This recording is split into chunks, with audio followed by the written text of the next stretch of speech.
उसमें से मैक्सिमम लोग ऐसे थे जिनके पास जमीनें ही नहीं थी, बस वो आए हुए थे हलवा पूड़ी खाएंगे, लाल किले पे जाएंगे, तो यही कहानी थी। फिर हमने ये भी सोचा कि जो लोग बॉर्डर पे झंडा लेके बैठे हैं, फिर उनके आकाओं के बारे में पता किया, फिर उनके आकाओं के बारे में पता करा, तो अरे देखा उसमें 90% किसान ऐसे थे जिनके dollar America, Canada, New Zealand, Australia से आ रहे थे। ये तो आंदोलन स्कैम हो गया। जो respectable prime minister Narendra Modi हैं, ये एक लिविंग लीजेंड है। लिविंग लीजेंड इसलिए है बिकॉज खोने का डर नहीं है और पाने की खुशी नहीं है। तो जिस आदमी में खोने का डर खत्म हो जाए और पाने की खुशी खत्म हो जाए ना, वो आदमी डेंजरस होता है। वो साम दाम दंड भेद, बाय हुक बाय क्रुक, किसी मॉडल से भी अगर वो देश उठा रहा है तो क्या बुरा है। बाकी लोग चिल्लाई जाए डेड इकोनॉमी, अरे यार ये पूरा खानदान ही डेड करने भी लगा हुआ चीज़ों को। डेड इकोनॉमी बोलना इतनी बड़ी बात है यार। आज पूरा वर्ल्ड की जीभ के किनारे पे एक ही नाम आता है पूरे वर्ल्ड में, India India India India. Trump ने इतना लंबा चौड़ा 1.5 फुट का बयान दे दिया, ठीक है, किसके खिलाफ दिया? इंडिया के खिलाफ। तो उसके टारगेट पे भी इंडिया है। और कौन इंडिया को मारना चाहता है? जिसको पता है कि इंडिया पावरफुल है। आपको भारत की जो कृषि है वो किस तरह की दिखाई देती है आने वाले 10 साल 20 साल के बाद? टॉप 3 डेवलप फार्मिंग कंट्री में से हम एक होंगे। नमस्कार, मैं हूं ऋषभ अवस्थी और आप देख रहे हैं न्यूज़ टैंक।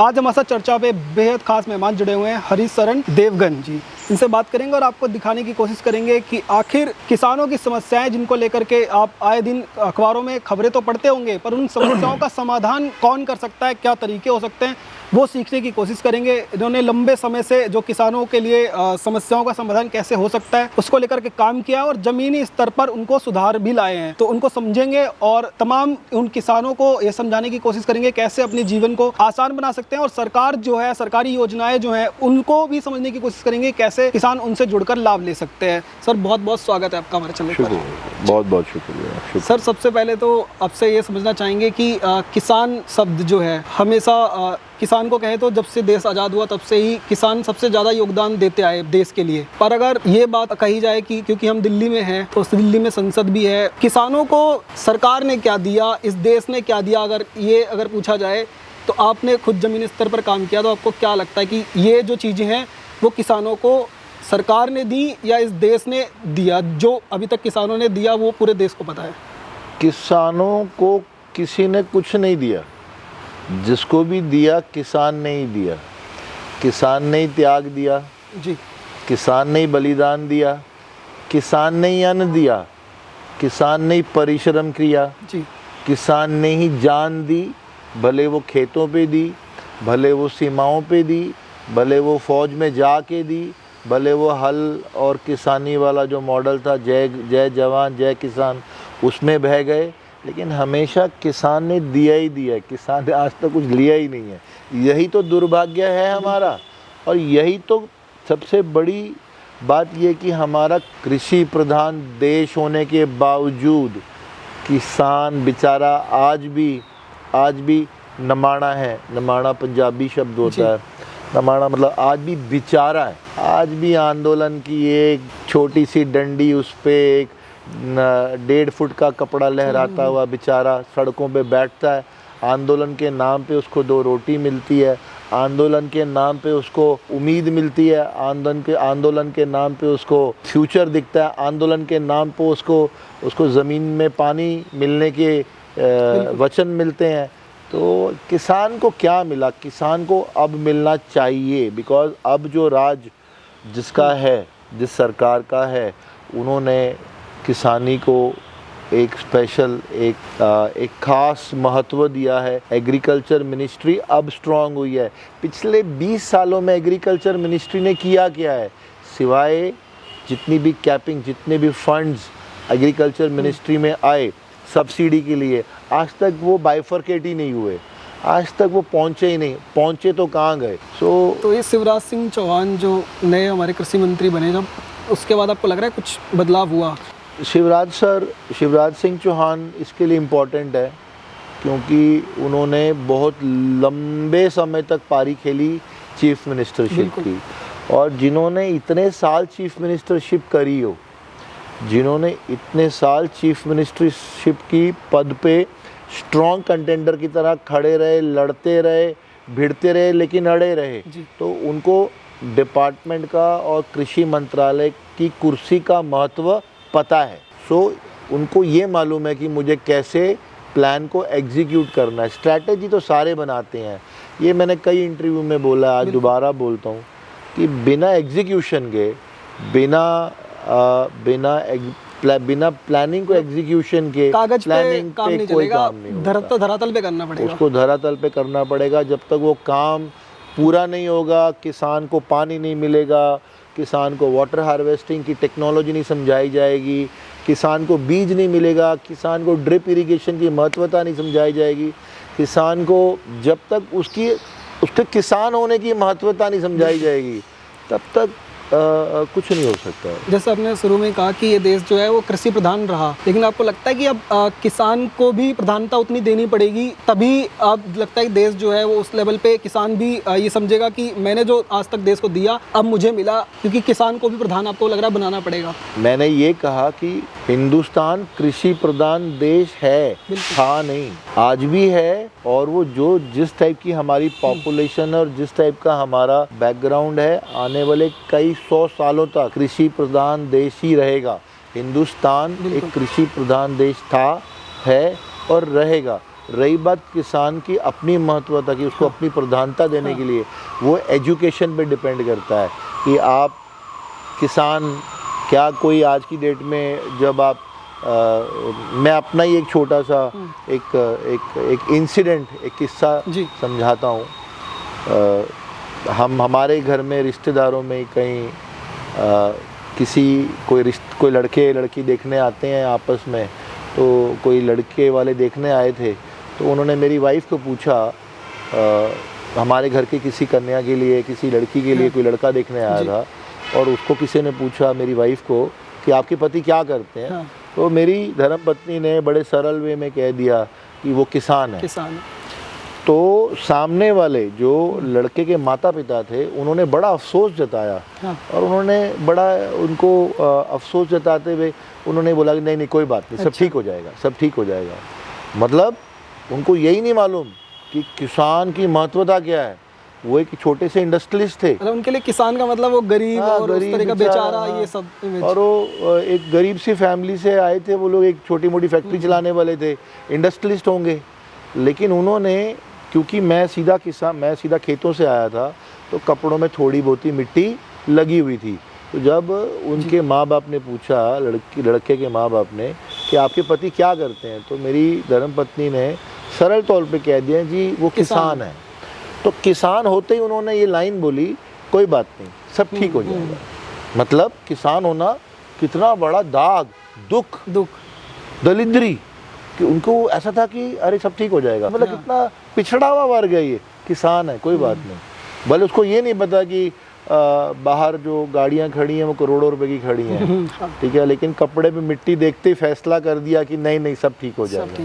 तो ये मानसिकता जब तक टूटेगी नहीं, तब तक गरीबी किसानी से रूठेगी नहीं।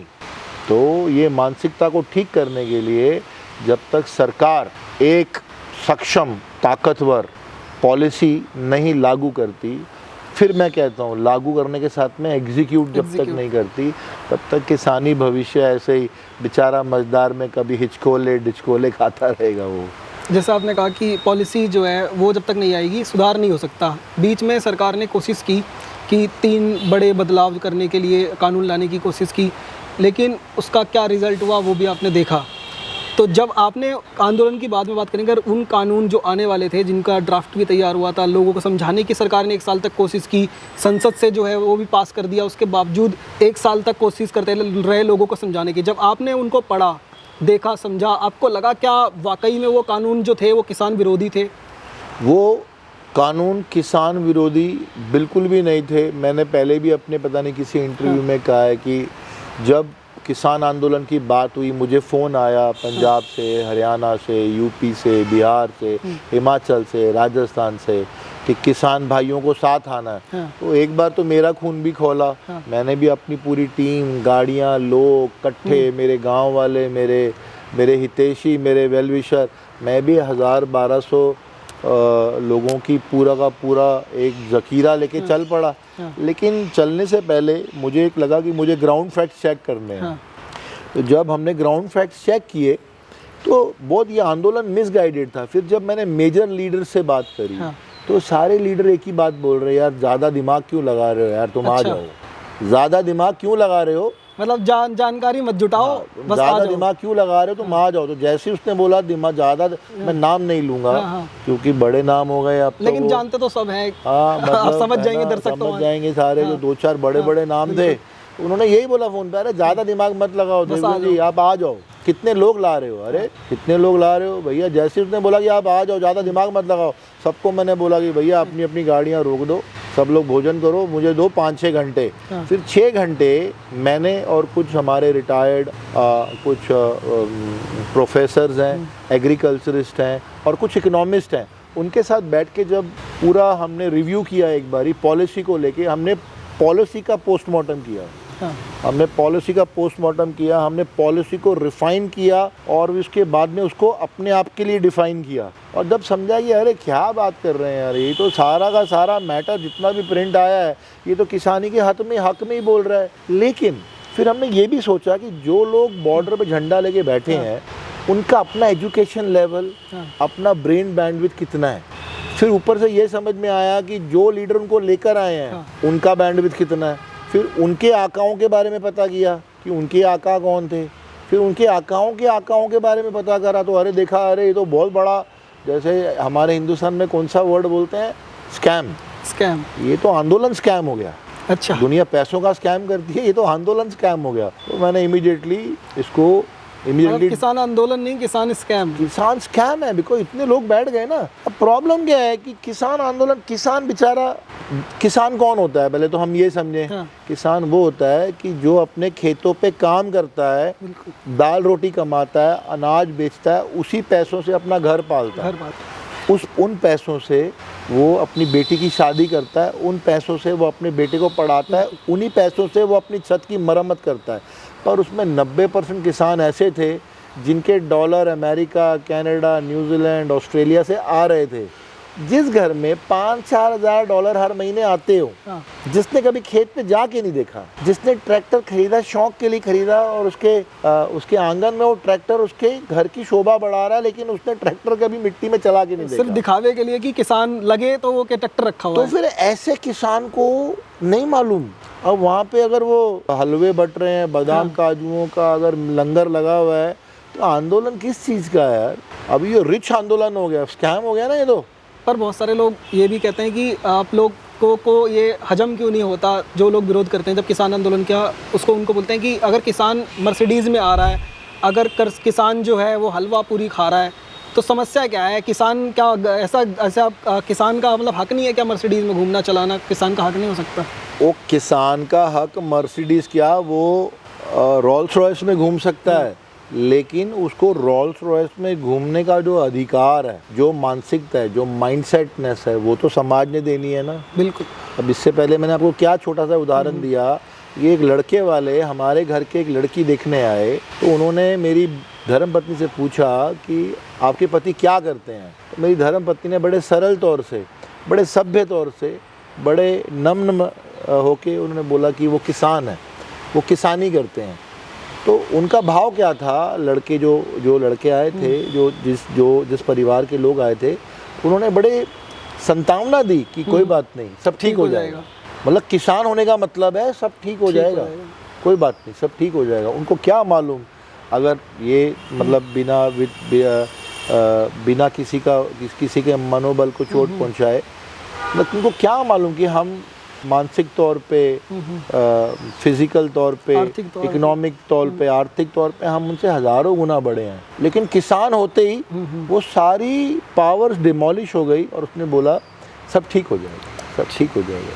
भले उनकी गाड़ियाँ कर्जे पे चलती हों, भले हमारे 100 ट्रैक्टर साले फ्री में चलते हों, लेकिन किसान होना अपने आप में कभी कभार श्रापित सा फील होता है।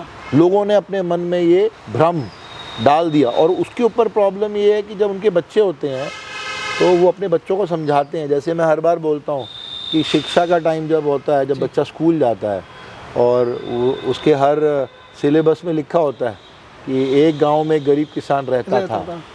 जिस बच्चे ने चौथी में ये पढ़ लिया हाँ, कि उसके तो एक गांव में गरीब किसान रहता था, 5वीं में आया, हाँ। फिर वही बात, एक गांव में एक कोई भी नाम लेते हैं, हाँ। एक रामू नाम का एक गरीब किसान रहता था, 8वीं में आया फिर गरीब किसान, 9वीं में आया फिर गरीब किसान, 10वीं में आया फिल इन द ब्लैंक्स में फिर गरीब किसान।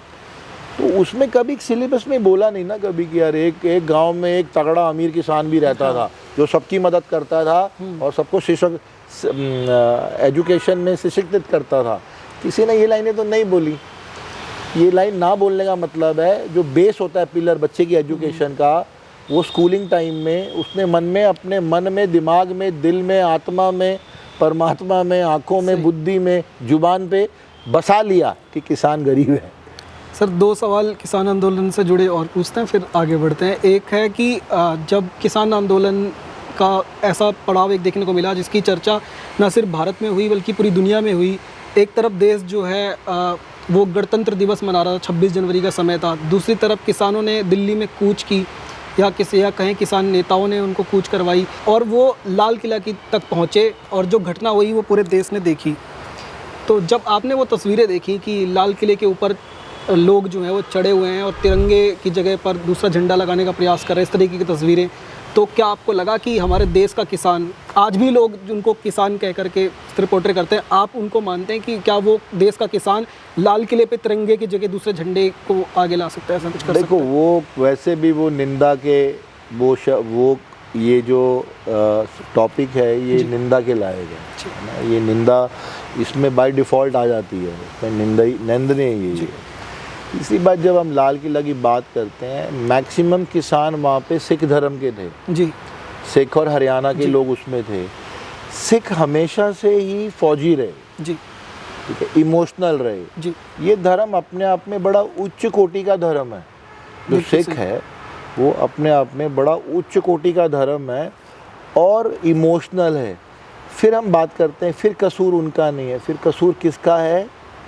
जो उनके लीडर थे, और कसूर किसका है? जो उनके आका थे, उनके आकाओं के थे। क्या परमिशन लाल किले तक जाने देने की परमिशन आसान थी? लड़ भिड़ के गए, ठीक है। लाल किले पे चढ़ना इतना अपने लिए इंसल्टिंग था, ठीक है। उनका जो सिख कम्युनिटी या जो हरियाणवी जाट कम्युनिटी या जो किसान कम्युनिटी वहाँ पे है, जो एक्चुअल किसान है, मैं नेता किसान की बात नहीं कर रहा, जो एक्चुअल किसान है उनका कसूर है ही नहीं। मिसगाइड करना बहुत बड़ा षड्यंत्र है।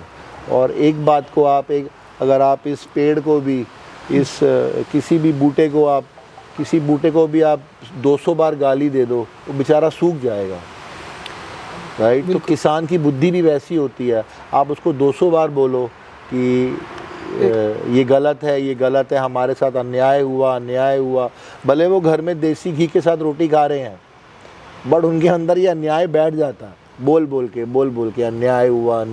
उसमें से कुछ लोग तो ऐसे भी थे जिनके जो किसान भी नहीं थे। अच्छा। उसमें कुछ लोग ऐसे भी थे जिन्होंने कभी किसानी करी भी नहीं थी। उसमें से मैक्सिमम लोग ऐसे थे जिनके पास ज़मीनें ही नहीं थी, बस वो आए हुए थे, हलवा पूड़ी खाएंगे, लाल किले पे जाएंगे, यही कहानी थी। एक आखिरी सवाल किसान आंदोलन से जुड़ा हुआ कि राकेश टिकैत ने कुछ समय पहले एक बड़ा बयान दिया जब बांग्लादेश के अंदर से प्रधानमंत्री वहाँ की छोड़ करके हमारे देश में शरण ली। तो उन्होंने कहा कि अगर यही काम जो बांग्लादेश में हुआ, वो उस दिन जब लाल किले की जाने की जगह हम संसद की ओर हमारे किसान मुड़ गए होते, हमारे ट्रैक्टर मुड़ गए होते संसद की ओर, तो यहाँ भी वही हो जाता जो बांग्लादेश में हुआ। तो आपको लगता है ये एक किसानों के लेके, क्या किसान ऐसी सोच रख सकता है कि किसान के नेता को ऐसी सोच रखनी चाहिए कि भारत को बांग्लादेश जैसी स्थिति बनाने की? जो आपने नाम लिया ना जी, पहली बात तो ये जो नाम है, हाँ, ये नाम जो है गांव का नाम है, ये जो टिकैत है गांव का नाम। ये गलती से किसानी लीडर बन गए। अच्छा। असली लीडर उनके बड़े भाई थे, ये गलती से ही लीडर बन गए और लीडरी करते करते यहाँ तक आए और किसानी के बारे में क ख का नहीं मालूम, ठीक है, लेकिन झंडा उठाना आता है और 4 देसी भाषा में जुमले सुनाने आते हैं। तो जुमले सुनाने में और बांग्लादेशी के साथ में अपने हिंदुस्तान के किसानों को मिलाने में बहुत फ़र्क है।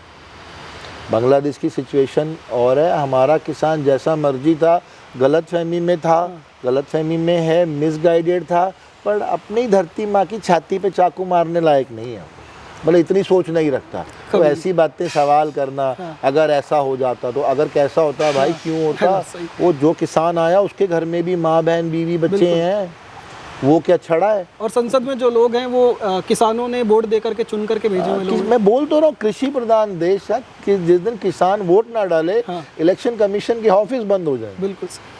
तो ऐसा नहीं होता, ये एक रॉन्ग स्टेटमेंट है। और रही बात जो जिन बड़े नाम आप लेते हो किसानी लीडरों के, वो उनका भी करियर के हिसाब से उन्होंने अपना सूर्य। आपको ऐसा नहीं लगता, जैसे मतलब मैंने पिछले 1.5-2 साल से लगातार देखा कि जैसे किसान आंदोलन के बाद उनका नाम चर्चा में आना बंद हो जाता है, 5 महीने 6 महीने नहीं आता है, फिर अचानक से वो ऐसा स्टेटमेंट आता है कि ताकि फिर से वो चर्चा में बन जाए। तो चर्चा में बने रहने के लिए इस तरीके के बयान देते हैं। आप इकोनॉमिकल समीकरण को कितना समझते हो? काफ़ी कम। हाँ। तो जिस दिन आप आर्थिक समीकरण, आर्थिक और राजनीतिक समीकरण को समझोगे तो ये सवाल का जवाब आपको खुद मिल जाएगा, मेरे से अच्छा मिलेगा जवाब आपको। मतलब आप कह रहे हो कि एक तरीके से जो मैं समझ पा रहा हूँ कि वो चंदा ख़त्म हो जाता है तो फिर से देखो, ज़्यादा मत बुलवाओ आप हमसे, ठीक है। ये आर्थिक और राजनीतिक समीकरण का बहुत सुंदर बैलेंस है, ये समीकरण है। जिस दिन वो समीकरण ऐसा होता है तो स्टेटमेंट आ जाती है, जब स्टेटमेंट आ जाती है तो फिर आर्थिक समीकरण उड़ जाता है और राजनीतिक समीकरण बैलेंस हो जाता है। तो इस पे हम थोड़ा चुप रहेंगे जब तक सही समय नहीं आता। हाँ, सही समय आने पे बोलेंगे भी, और ज़रूर बोलेंगे, और ज़ोर से बोलेंगे, इतनी ज़ोर से बोलेंगे कि आवाज़ दिल्ली के सांसद तक जाएगी। बिल्कुल सही। सर, अब किसानों की अगर बात करें, आप लोगों ने जितने भी किसान के अलग अलग प्रदेशों में काम किया उनके साथ मिलकर, अगर सबसे बड़ी कोई समस्या समझनी चाहें, 2-3 बड़ी समस्या जिनको लेकर के सबसे ज़्यादा काम करने की ज़रूरत है, तो क्या ऐसी समस्याएं हैं जो हमारे देश का किसान जो है वो फेस कर रहे हैं इस टाइम? जो बजट है, जो भी एग्रीकल्चर बजट होता है, वो एग्रीकल्चर बजट सही स्टेट तक, सही तरीके से, सही सब्सिडी, सही माध्यम से पहुंचना बहुत ज़रूरी है। दूसरा, वाटर हार्वेस्टिंग बहुत बड़ी समस्या है। अगर आज की डेट में भी ज़रा सा भी समझदारी करी जाए और एक किसान को थोड़ा सा भी शिक्षित किया जाए वाटर हार्वेस्टिंग को लेके, तो ना किसान अपने बच्चे को ये नहीं बोलेगा बेटे तू ना कहीं शहर में जाके नौकरी ढूंढ, वो यही बोलेगा बेटे इस साल हमने 10 लाख कमाए, अगले साल 15 कमाएंगे। तो हमारा किसान के बेटे को अपना राज्य छोड़ के दूसरे राज्य में नौकरी लेने के लिए नहीं जाने की जरूरत नहीं पड़ेगी। आप देखो ना, पलायन कहाँ हुआ, यूके में इतना हाई पलायन है, उत्तराखंड में जिनके पास 20-30 नालियाँ ज़मीन थी, वो भी बेचारे यहाँ, कोई कुक है, कोई वॉचमैन है, कोई पियून है, वो यहाँ की नौकरी करते हैं 10 से 15 हज़ार रुपये की। क्या 20 नाली बहुत बड़ी जगह होती है, 20 नाली में क्या वो 1,20,000 रुपया सालाना नहीं कमा सकता? बीवी से भी अलग रहता है, माँ से भी अलग रहता है, बच्चों से भी अलग रहता है, यहाँ जलील भी होता है। सही। शहर में जलील भी होता है, पैसे भी नहीं कमाता, भूखा भी मरता है और ज़मीन भी सूखी छोड़ता है। और सिर्फ ये एजुकेशन की कमी की वजह से, अगर उसको अपनी ताकत पता चल जाए, गवर्नमेंट सपोर्ट कर देगा, गवर्नमेंट सपोर्ट बहुत बड़ी चीज़ है। वाटर हार्वेस्टिंग एक बहुत बड़ा सब्जेक्ट है। अगर इस सब्जेक्ट पे हमने विजय हासिल कर ली किसी भी तरीके से, तो मैं समझता हूँ कि हमारा हिंदुस्तान इतना पावरफुल देश है, आज भी इतनी लूट खसोट के बावजूद, गांधी परिवारों के इतने लंबे चौड़े खींचातानी, इतनी छीना झपटी, इतनी लूट खसोट के बावजूद आज भी हिंदुस्तान की धरती में बहुत जान बाकी है।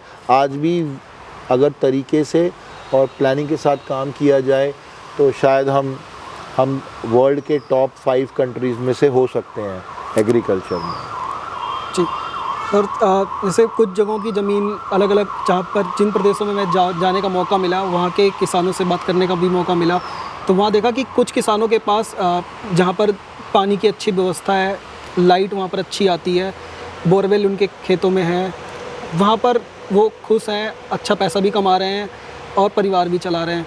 लेकिन कुछ जगहों पर ये चीज़ें अभी तक नहीं पहुँची हैं, तो वहाँ पर क्या आपको लगता है कि गवर्नमेंट भी जहाँ पर एफर्ट्स नहीं उतने डाल पा रही है, या फिर गवर्नमेंट लिंक नहीं हो पा रहा है किसी भी तरह से, वहाँ प्राइवेट सेक्टर से भी कुछ हेल्प हो सकती है कि प्राइवेट सेक्टर में कोई कंपनीज़ आपको लगता है जो बड़ा रोल निभा सकती हैं, ऐसी आनी चाहिए जो गवर्नमेंट को कनेक्ट कर सके उन फार्मर्स से, और जो एक जगह ये असमानता जो है ना पूरे देश में, वो समान रूप से किसानों को फ़ायदा मिल सके, पानी की व्यवस्था, लाइट की व्यवस्था, और किसानों को जो बोरवेल की समस्या है वो। आपने बोला कंपनी, तो कंपनी बोलते ही स्टोरी बदल जाती है। हाँ।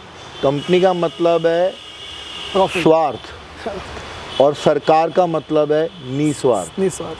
ठीक है, सरकार का मतलब है उनका पब्लिक का पैसा, सरकार का मतलब है हिंदुस्तानियों का पैसा। लेकिन जब कंपनी की बात करते हैं तो वो इंडिविजुअल्स का पैसा है। तो इंडिविजुअल कभी नहीं चाहेगा कि वो आगे आए, और क्योंकि हर आदमी आज की डेट में सेल्फ सेंटर्ड है, हर आदमी आज की डेट में अपने आप में पैसा डबल करने में लगा है, उसको देने में वो समाज कल्याण क्यों करेगा? वो कंपनी चलाता है, वो कोई समाज कल्याण केंद्र थोड़ी चला रहा है।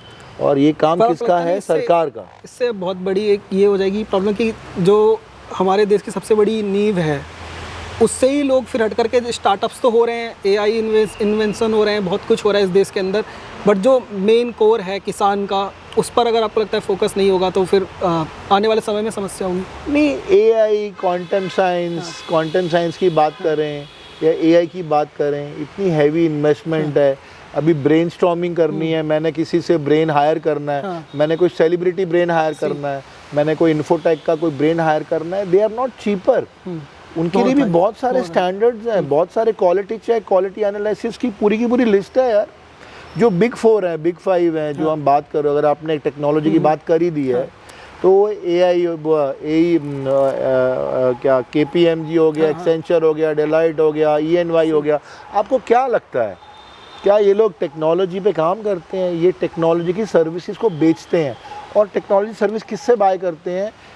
जो सेलिब्रिटी ब्रेन होता है। अगर 10 लोगों ने स्टार्टअप किया और वो सेलिब्रिटी ब्रेन है, उसका एक सॉफ्टवेयर है जो एग्रीकल्चर सॉफ्टवेयर है, लेकिन उसकी कीमत ही 2 लाख रुपए है, और उन्होंने $2 लाख में खरीदी, और वही सजा वजा के अपना इंटरफेस चेंज करके, अपना स्टैम्प करके एग्रीकल्चर मिनिस्टर को 2 लाख करोड़ में बेची।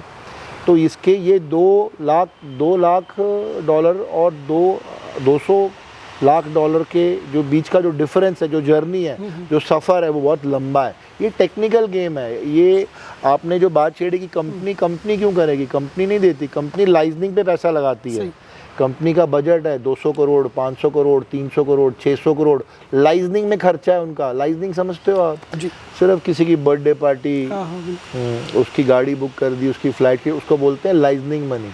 अगर जिस कंपनी का फिर आगे अप्रूवल मिलेंगे उनको, जिस कंपनी का 500 करोड़ रुपए का लाइजनिंग का बजट है, ठीक है, तो फिर वो आगे क्या करना चाहिए, और वो हमारी मदद क्यों करेगी?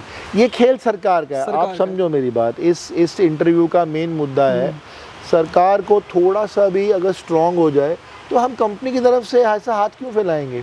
और हर फार्मर अपने आप में केपेबल है। आप बात नहीं समझ रहे। हर किसान अपने आप में केपेबल है, सक्षम है, उसको समझाना पड़ेगा। ये हनुमान टाइप की कहानी हो गई जी। हनुमान को शक्तियां हैं, याद दिलानी है उनको, किसान को। और कौन दिला रहा है याद?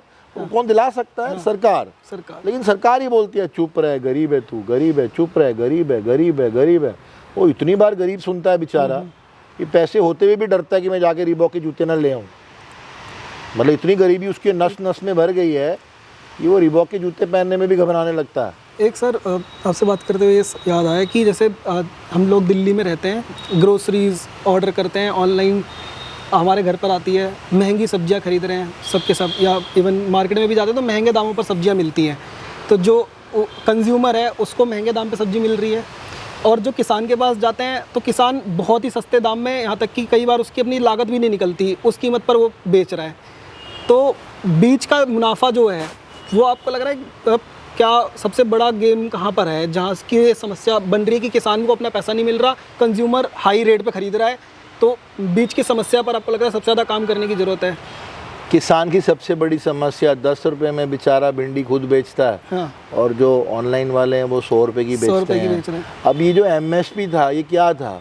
ये MSP जो प्राइस रिजर्व करने की बात थी, वो यही तो थी, यही तो समझा रहे थे। अब हिंदी में समझाए तब समझ में नहीं आई, इंग्लिश में समझाए तब समझ नहीं सकते। किस तरीके से समझाया जाए? ये तभी हो सकता था अगर MSP वाला मॉडल और जो पॉलिसी सरकार ने बनाई थी उसके बीच में economic growth and farmer growth का ये एक बैलेंस था। हो जाता और ये सक्सेसफुल हो जाता तो बहुत सारे फार्मर्स के घर में जो शॉर्ट टर्म क्रॉप है, मानो भिंडी है जो 3 महीने की क्रॉप है, भले वो बैंगन है, भले वो मिर्च है जो 3 महीने की शॉर्ट टर्म क्रॉप है, उनके घर में कभी फाके नहीं होते।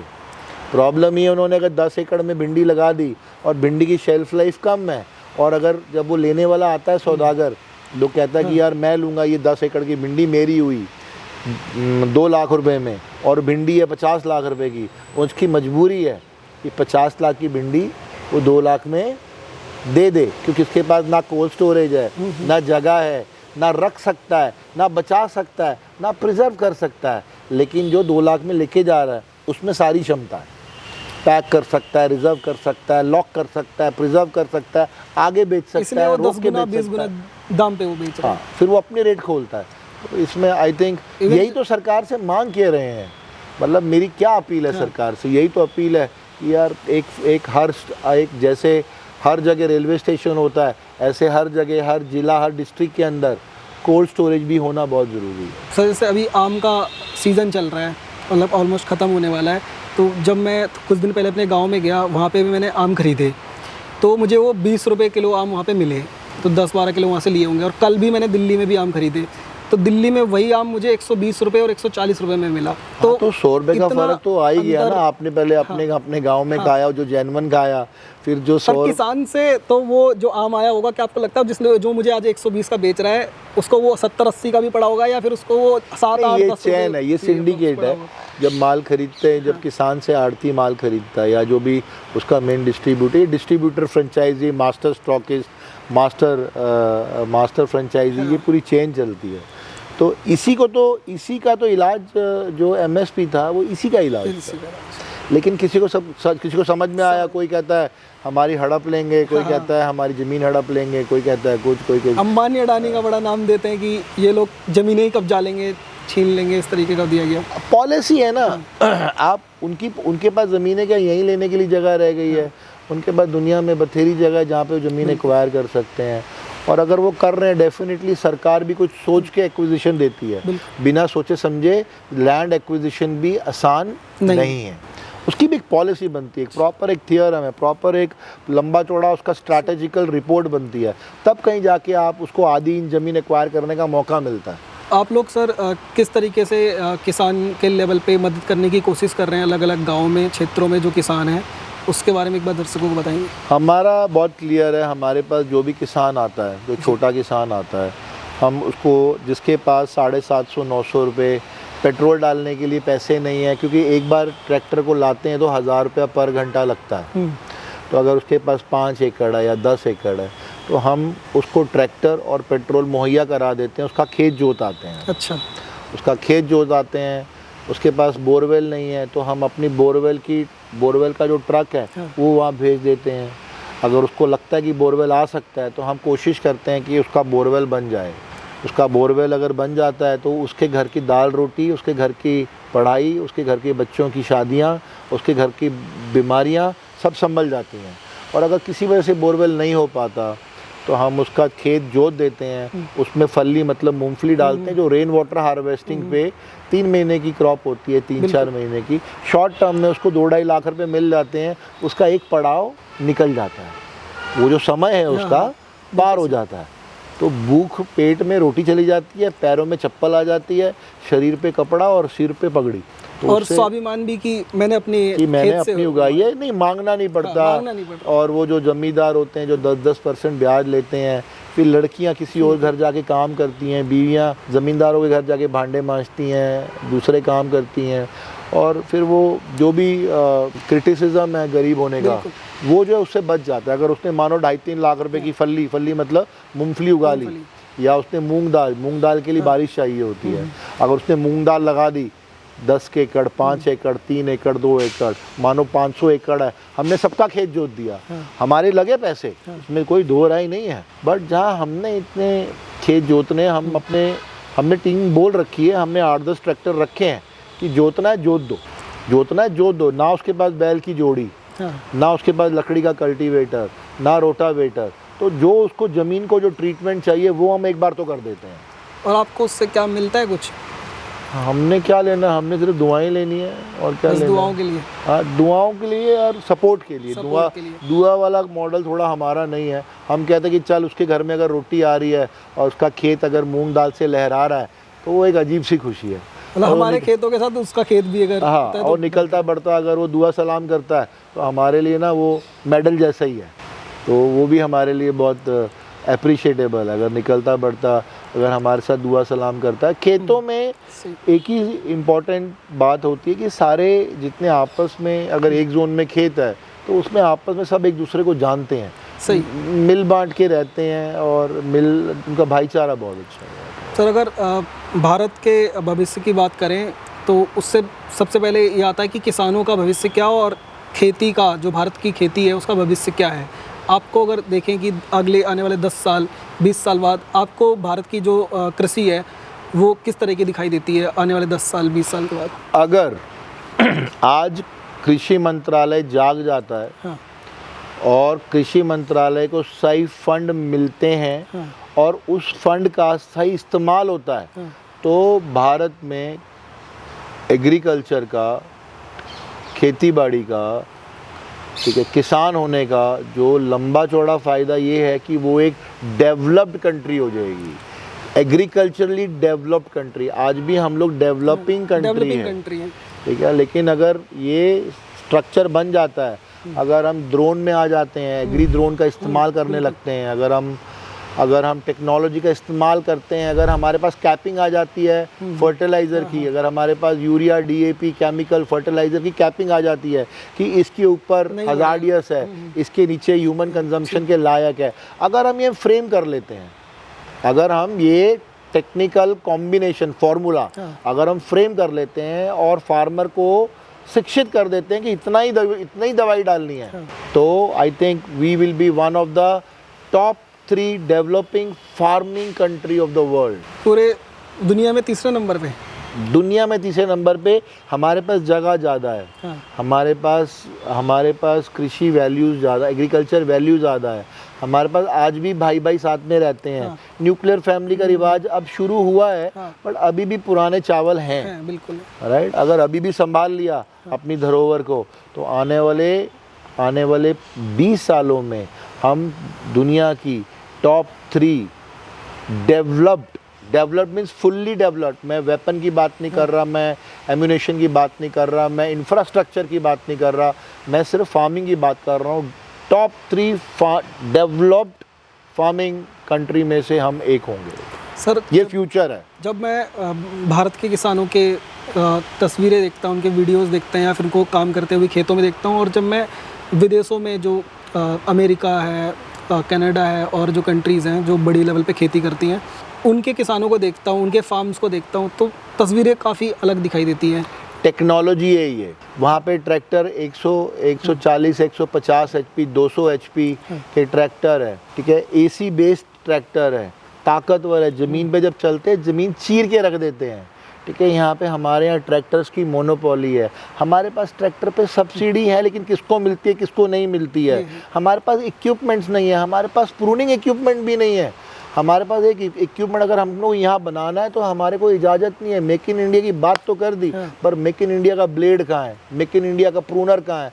प्रूनर समझते हो आप? सब बाहर से मंगाना पड़ता है। प्रूनर समझते हो? प्रून नहीं, जब प्रून करते हैं ग्राफ्टिंग के लिए प्रून करते हैं, वो प्रून करने के लिए एक अलग टाइप का स्टेनलेस स्टील ब्लेड आता है जिसकी कटिंग इस तरीके से होती है कि वो जख्म सर्जिकल ब्लेड जैसा होता है। समझ।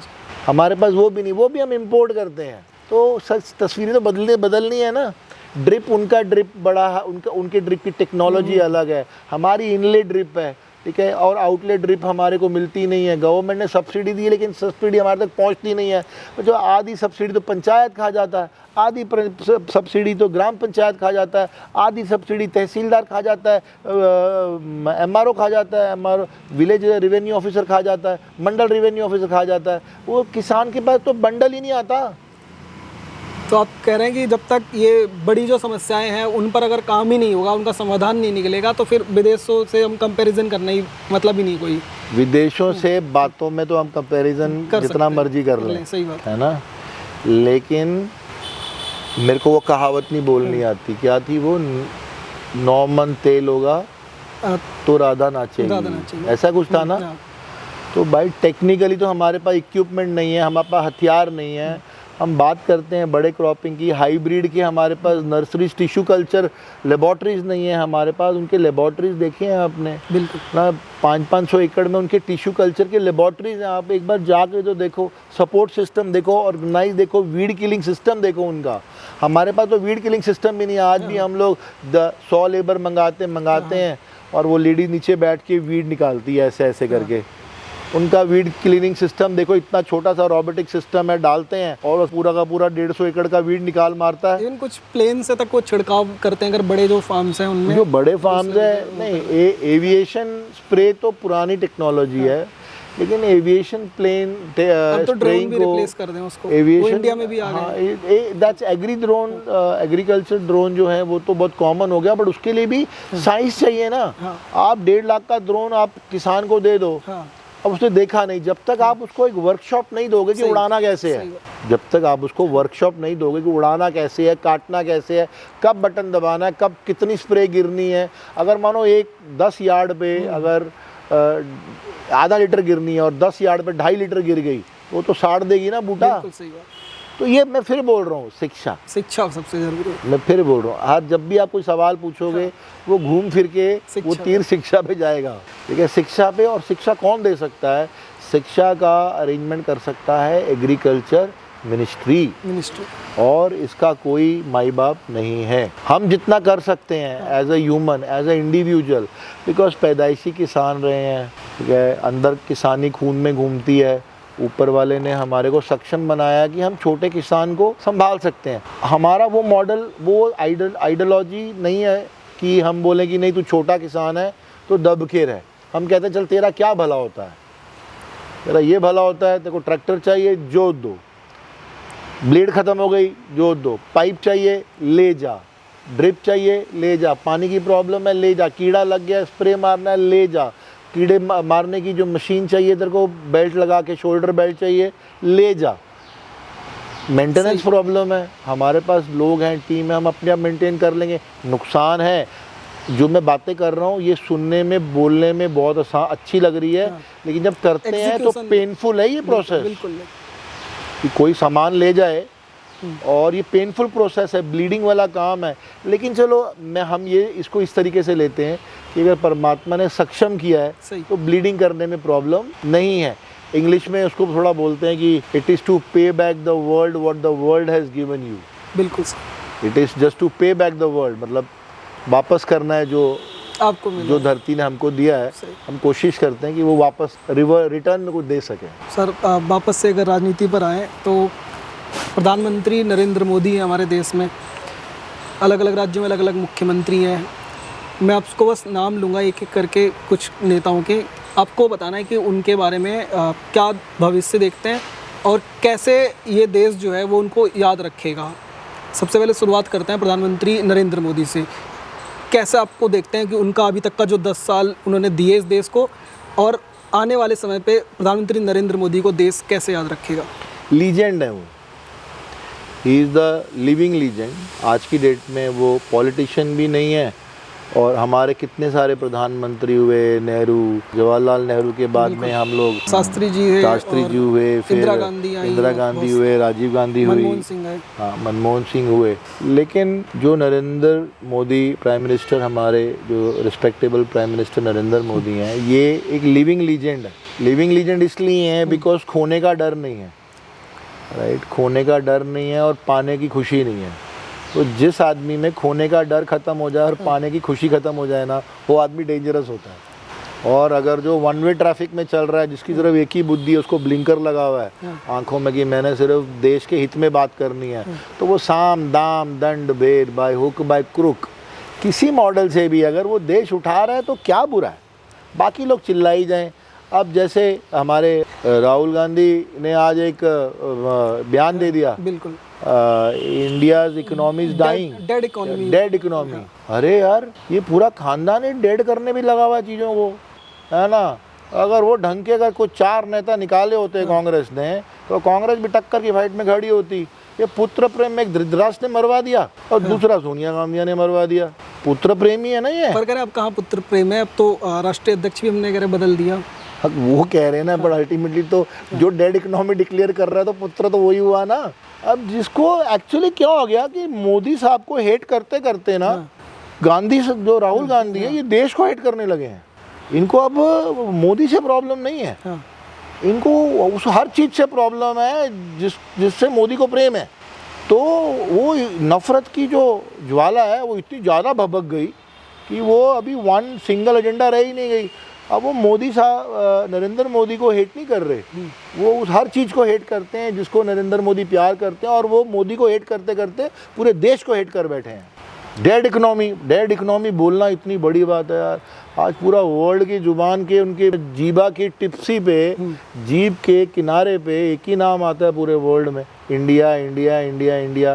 ट्रंप ने इतना लंबा चौड़ा 1.5 फुट का बयान दे दिया, ठीक है, किसके खिलाफ दिया? इंडिया के खिलाफ, ठीक है। उसने तो नाम नहीं लिया, Italy, Vietnam, Greece, Portugal, Australia, China, उसने भी इंडिया का नाम लिया, क्योंकि उसको भी मालूम है कि भाई अगर वो इकोनॉमिकल को हिट कर रहा है, अगर वो इकोनॉमिकल को हिट करना चाह रहा है तो उसके टारगेट पे भी इंडिया है। और कौन इंडिया को मारना चाहता है? जिसको पता है कि इंडिया पावरफुल है। सो डेड इकोनॉमी का वो पूरी दुनिया में भारत की चर्चा है, पर भारत के जो अपने ही अंदर कुछ लोग बैठे हुए हैं वो ही इसको अंदर से खोखला करने की कोशिश कर रहे हैं। रावण को राम जी ने कम मारा, विभीषण ने ज़्यादा मारा। सही। तो घर का भेदी लंका ढाए। तो राहुल गांधी तो बेटर ये है कि वो तो चाहते हैं कि हमारा हिंदुस्तान स्वर्ग को जाए। पर विभीषण भी तो राम नाम तो लेते थे। राहुल गांधी तो वो भी नहीं लेते।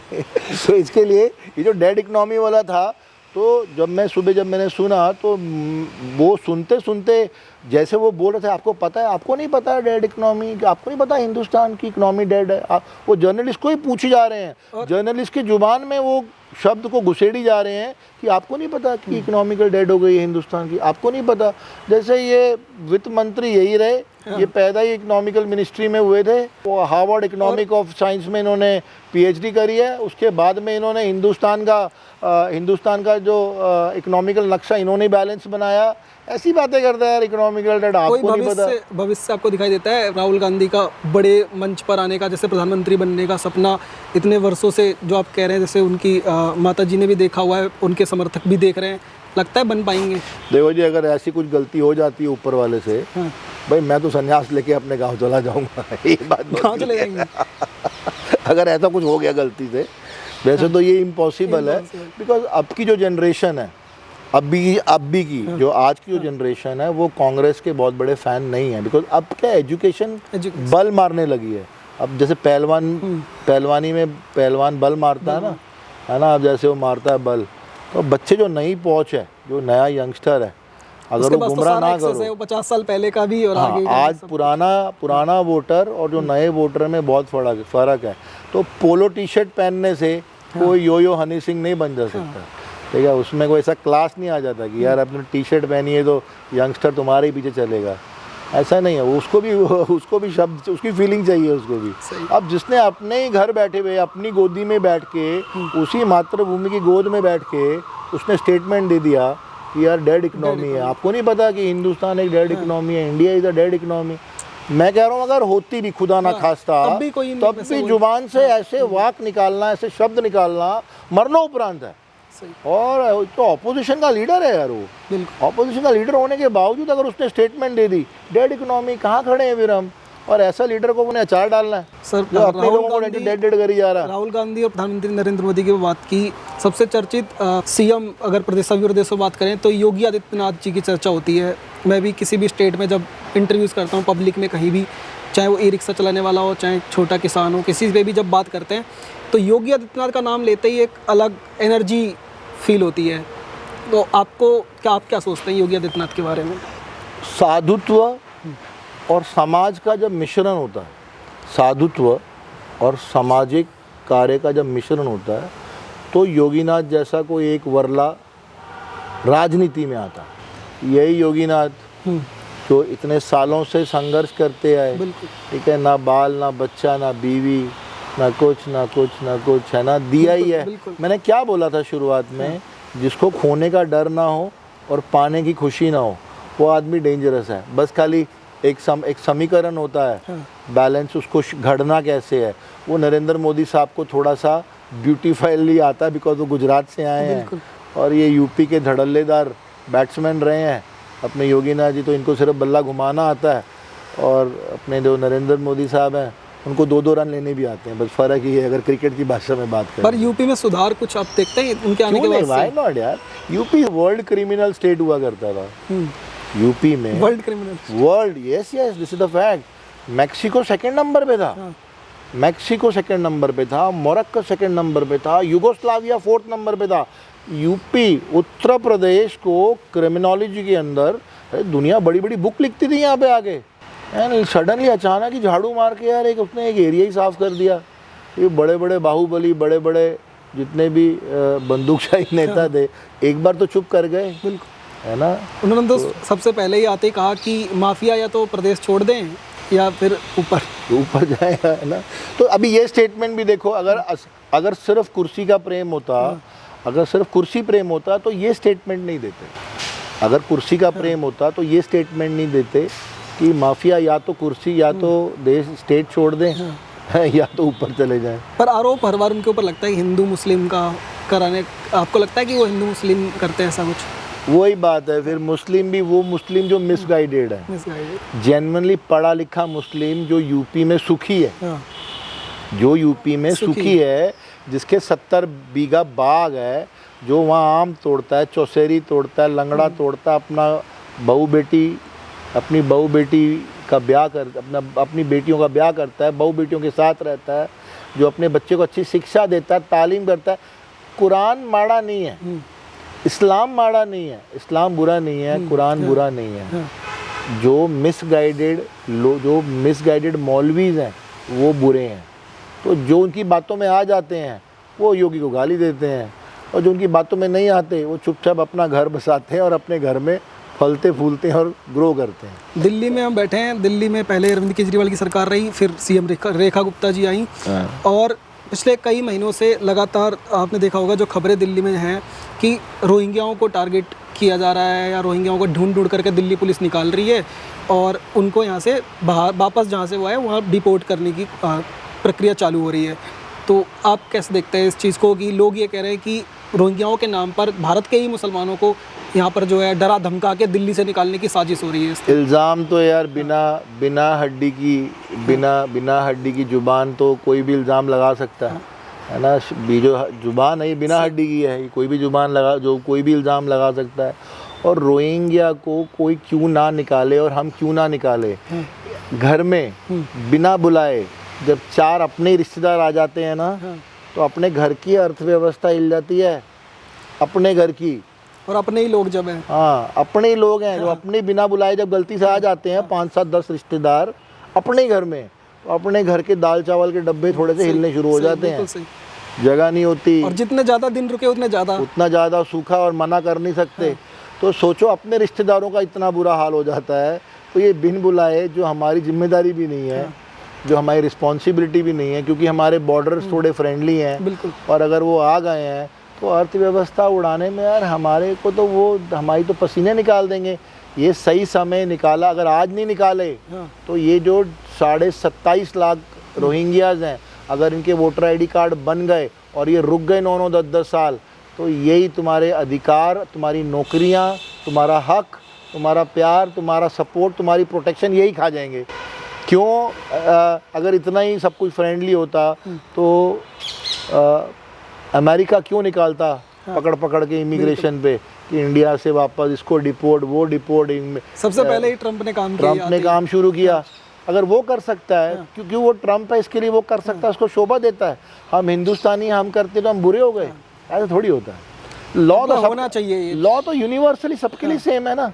मैं कुछ गलत बोल रहा हूँ क्या? मतलब आपको कह रहे हैं कि अगर कोई, अब जैसे ट्रंप ने भी अपने देश के लिए किया, इस देश का भी अगर कोई नेता करता है ये रोहिंग्याओं को या फिर दूसरे देश के नागरिक जो घुसपैठिए तरीके से घुसे हैं उनको निकालने का काम करता है, तो आपको लगता है कि सबसे पहली प्रायोरिटी यही है कि अपने देश को अगर आगे बढ़ाना है तो ट्रंप की हो चाहे प्रधानमंत्री नरेंद्र मोदी की हो, कि अपने देश के लोगों के लिए ही तो काम करेंगे, बाहर के देशों के नागरिकों के लिए क्यों काम करेंगे?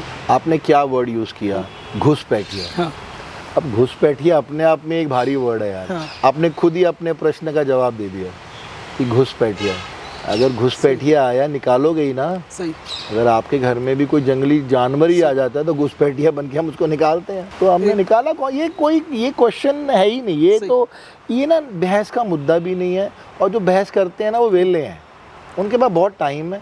और इसी मुद्दे पे वो एक ही पानी में मदानी समझते हो आप? जी बिल्कुल। उसमें से कुछ नहीं निकलना। दूध में डालोगे तभी मक्खन निकलेगा, पानी में गुड़ गुड़ करने से कुछ नहीं निकलेगा। सर एक लास्ट मैसेज तमाम उन किसानों के लिए जो आपको देख रहे हैं और सरकार के लिए, और अगर आपसे कोई संपर्क करना चाहे, किसी तरह की किसी को ज़रूरत हो या कोई सलाह देना चाहे, कोई मदद के लिए आगे आना चाहे आपके साथ, जैसे आप मदद कर रहे हैं, कोई और भी जुड़ना चाहे तो क्या किसी तरह से जुड़ सकता है सर? जिसको हमारी ज़रूरत है हाँ। टेक्नोलॉजिकली, जिस किसान को अपनी किसानी कंटिन्यू करनी है, अपनी सॉइल टेस्टिंग करानी है जी।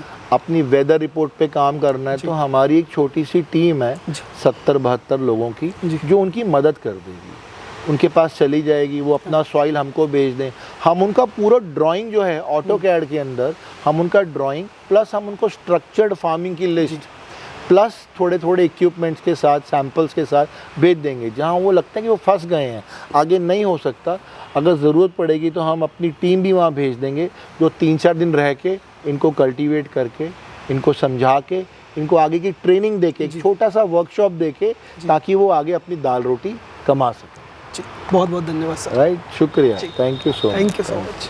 तो आपने देखा कि हमने सड़क पे जो आंदोलन किसानों का चल रहा था वहाँ से लेकर के जो किसानों की असली समस्याएं हैं वहाँ तक हमने सवाल किए और बड़ी बेबाकी से सर ने जवाब दिए और ऐसे समाधान भी बताए जिन पर अगर जो कृषि मंत्रालय है और सरकार जो है वो अगर उनको वाकई में अपनाती है और एग्जीक्यूट करती है तो बड़ी समस्याएं दूर हो सकती हैं।